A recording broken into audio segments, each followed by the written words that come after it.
Apa yang paling diperjuangkan habis-habisan oleh seseorang? Biasanya itu adalah yang paling bernilai bagi hidupnya. Bila dia memperjuangkan sebuah prestasi, maka buat dia prestasi itu bernilai. Atau dia perjuangkan sebuah posisi atau jabatan yang diidam-idamkan untuk mendapatkannya, mati-matian dia berjuang keras. Karena apa? Jabatan itu, posisi itu bernilai buatnya. Karena itu perjuangan kita yang dilakukan secara habis-habisan itu menandakan apa yang berharga dalam hidup seseorang. Secara umum hari ini orang bekerja, berjuang mati-matian untuk mendapatkan uang. Mencari sesuatu yang sebenarnya itu benda mati. Tapi membuat orang berjuang mati-matian untuk mendapatkannya.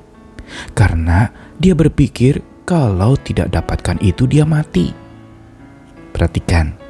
Berjuang mati-matian mencari benda mati yang kalau tidak ada benda mati itu dia mati. Mari kita bersama-sama melihat dari sudut pandang atau perspektif imani yang berbeda.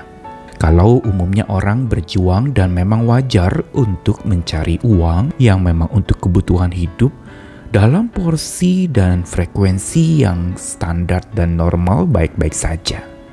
Tapi kalau sampai diperjuangkan mati-matian sampai mengorbankan segalanya, termasuk juga kegiatan-kegiatan dia untuk mendekatkan diri kepada Tuhan, perjuangan mati-matian yang lalu kemudian akhirnya karena uang itu seseorang menjadi patah semangat. Ketika tidak ada uang maka dia merasa hidupnya tidak disayang, yang betul-betul mata sudah dibutakan oleh harta benda dan uang, dan buat dia itu bernilai.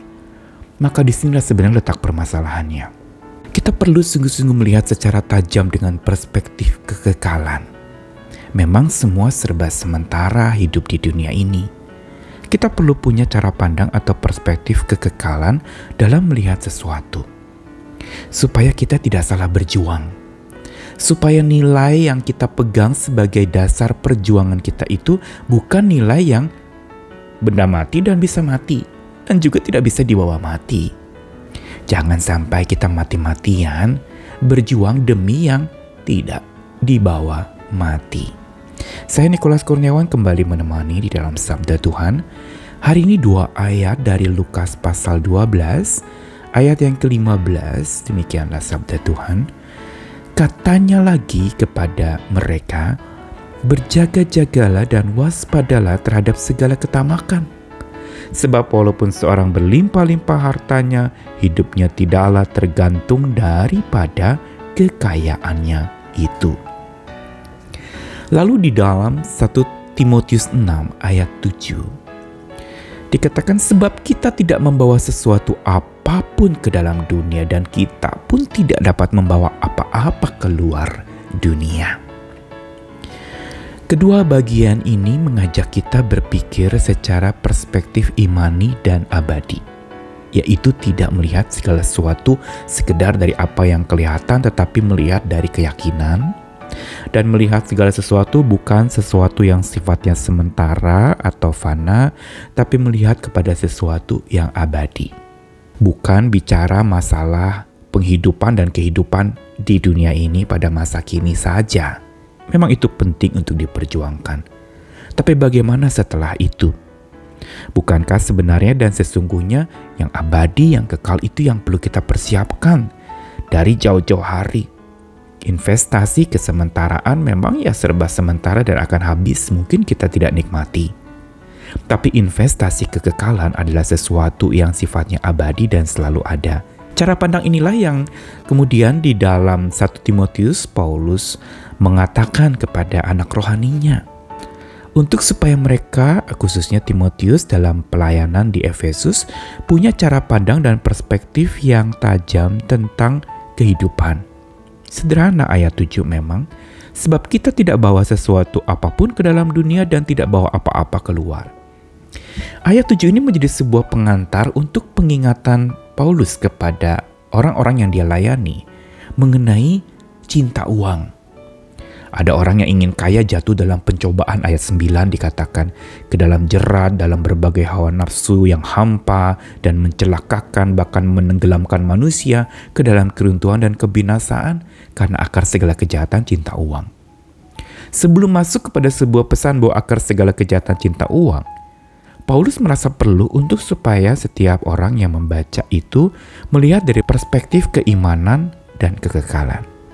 Yaitu bahwa kita tidak bawa apapun ke dalam dunia ini. Kita lahir tidak membawa apa-apa, bahkan baju pun kita dikenakan oleh orang tua kita.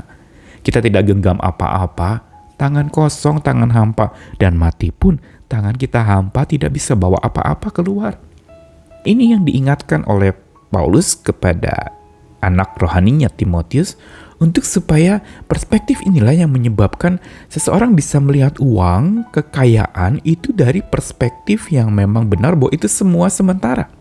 Kekayaan di dunia ini, uang yang ada di dunia ini, yang diburu begitu rupa, bahkan membuat orang menyimpang dari iman dan menyiksa diri dengan berbagai-bagai duka, atau dengan perjuangan yang hampa untuk sesuatu yang tidak akan dia bawa mati, maka ini semua adalah sebuah pengingatan yang tegas. Juga di dalam Lukas pasal 12 tadi, ketika Tuhan mengingatkan, berjaga-jagalah dan waspada akan segala ketamakan, sebab walaupun berlimpah harta di dunia ini, hidup manusia tidak bergantung kepada kekayaannya itu. Bukan kepada kekayaan seorang harusnya tergantung dan bergantung, tetapi tergantung dan bergantung kepada Tuhan yang memberi kekayaan, yang kalau tidak ada Tuhan dia tidak akan kaya. Kalau tidak ada Tuhan, dia tidak bisa memiliki harta benda karena semua yang ada padanya pemberian. Pesan sabda Tuhan hari ini mau mengingatkan kita untuk menilai dan menelusuri apa yang menjadi perjuangan kita. Kalau kita jadi orang yang berjuang mati-matian mencari sesuatu yang tidak bisa dibawa setelah kita mati, maka perjuangan kita sebenarnya hampa. Itu membuat kita lupa berjuang dengan benar, berjuang dengan Sang Maha Hidup. Bukan mati-matian demi sesuatu yang tidak bisa dibawa mati, tetapi justru berjuang dengan Sang Maha Hidup, berjuang demi Sang Maha Hidup yang tidak henti-hentinya memperjuangkan hidup kita begitu rupa sampai dia rela mati menebus kita. Inilah yang harus menjadi nilai yang kuat di dalam perjuangan kita sehari-hari. Yang kita perjuangkan mati-matian hari ini apa? Kalau yang kita perjuangkan mati-matian untuk mendapatkan sesuatu yang memang tidak akan dibawa mati, kita bisa mati sebelum kita mati yang sebenarnya.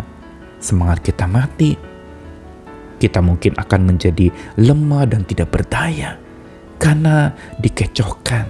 Mungkin ada yang mengatakan, loh Pak, kalau saya nggak berjuang mati-matian mencari sesuap nasi, saya makan apa? Kalau saya tidak berjuang mati-matian mencari uang, saya bayar utang pakai apa? Saudara, semua ini memang sebuah kata-kata yang hati-hati di baliknya kalau sampai mata kita dibutakan oleh apa yang kita perjuangkan mati-matian itu. Sabda Tuhan selalu mengingatkan kita, gak bisa mengabdi kepada dua Tuhan. Kalau kepada Tuhan ya Tuhan Sang Maha Hidup. Tapi kalau kepada mamon, benda mati yang membuat kita bisa mati atau berjuang mati-matian untuk mendapatkannya tetapi kita tidak bisa bawa setelah mati, maka itu semua adalah sesuatu yang perlu kita waspadai.